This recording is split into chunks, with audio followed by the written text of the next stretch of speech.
Welcome to week 1 of The Artist Way. This week is called Recovering a Sense of Safety. Julia speaks about how when artists don't follow their dream, how they become shadow artists. It's really crucial for us support and nourishment by the people around us, our family, our caregivers, our teachers, and our friends. Encouragement like try it and see what happens is really rare, because many people believe in the myth of the starving artist.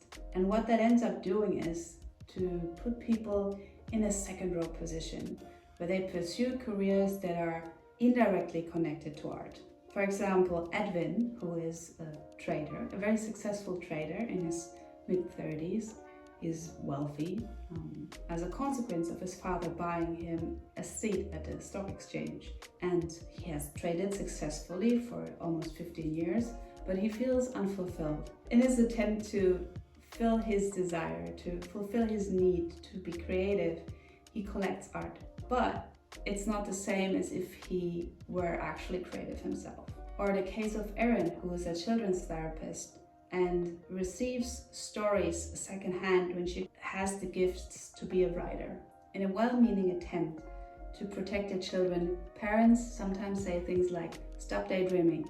You'll never amount to anything if you keep on with your head in the clouds." And actually, coming from an artist family myself, I have been warned with great emphasis to reconsider if I wanted to be an artist. And all of this kind of negative beliefs can really stop people from following the path of their heart. So what actually lets people overcome this lack of nourishment? And often it can be just the boldness to say, I'm an artist, I believe in myself. And if that has not been provided for us when we grew up, we can nurture ourselves in this direction to become increasingly courageous and bold about what it is that we want to do and to recover the sense of safety to do so. And what is really helpful is to not judge ourselves harshly. It's tempting when you are a beginner to compare your work to the advanced work of another person. That is very misleading though. And I love this part of Julia's book. Let me read this paragraph to you. In a twisted version of Darwinian determinism, we tell ourselves that real artists can survive the most hostile environments and yet find their true calling like homing pigeons. That's hogwash. Many real artists bear children too early or have too many, are too poor or too far removed culturally or monetarily from artistic opportunity to become the artists they really are. So if that was the case, what we can do through the Artist's Way is to gently and with intention nurture these artists that we have within us. These inner artists are children. We must protect them and create a space for them to play and to be nurtured. Don't abuse yourself by judging your early effort. It is tempting to believe the influence of the ego that we can be immediately great, but it's not true. We must practice in order to get better. And in order to be able to practice, we must start without immediately squashing that early effort. And when we do practice, it's normal to not look good. It's normal to not create the best work immediately. And accepting that as a part of the journey is what will really allow us to move forward. Let's talk about the enemy within. Core negative beliefs. We get them from our culture and from our family and friends.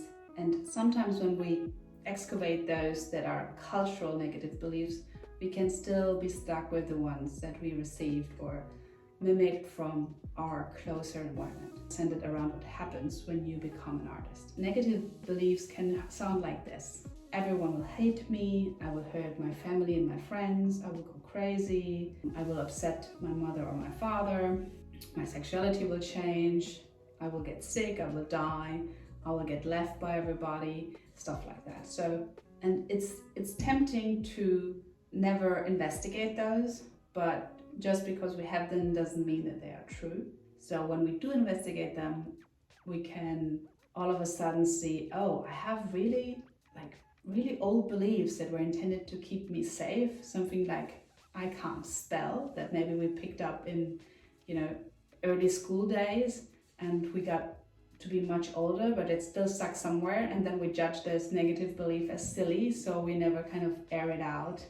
You know, sunlight is the best disinfectant, and it stays in there, even though if we were to investigate, would realize pretty quickly that it's nonsense, and that there are tools like grammar programs that would, you know, even if we were bad spellers, were able to help us solve this problem really easily. Artists are described as really unfavorable characters who are, as Julia lists in her book here, drunk, crazy, broke, irresponsible loners, who are promiscuous, doomed, unhappy, unhealthy, and who are born, not made. And she suggests that we should replace that with positive alternatives, like artists can be sober, sane, solvent, responsible, approachable, faithful. By contrasting these two, we can see that it's really a weird prejudice to think that all artists are drunk or all artists are irresponsible. So we kind of separate our creativity from us through this myth or this prejudice. At the basis of this conflict is this either or mentality, that we cannot be both. We cannot be healthy and an artist, because that doesn't go together.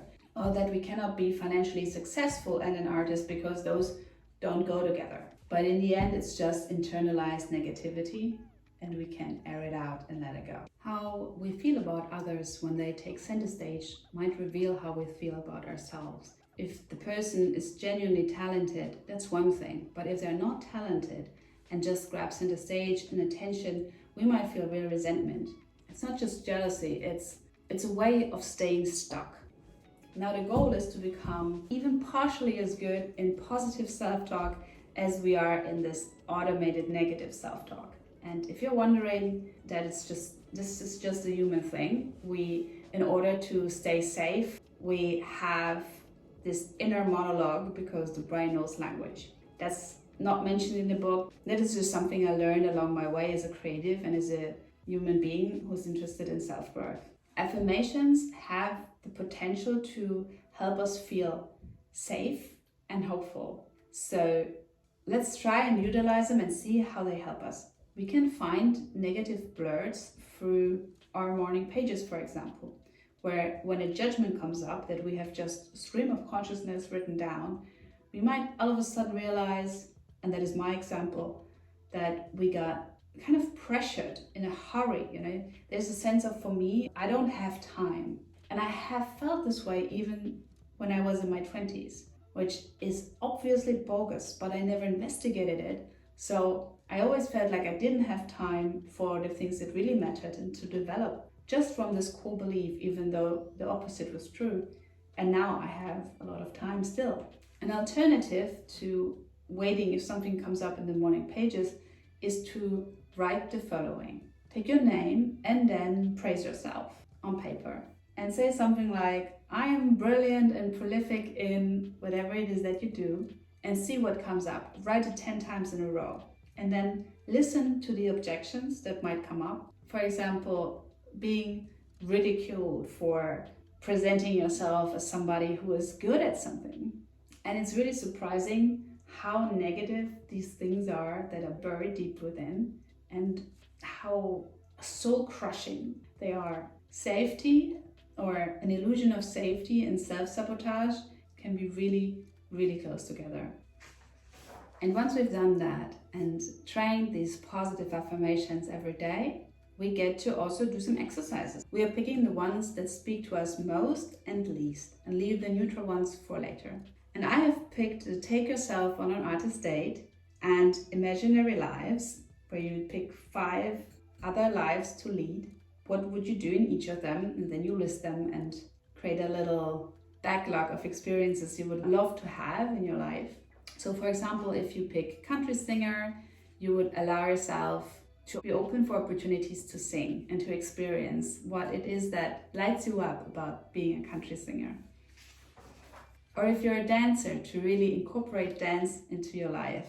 Suddenly realizing, oh, I could take a dance course. Or why not regularly dance in your break, just for yourself? And finally, at the end of the week, we also check in with ourselves. about our experience. Did we do the morning pages every day?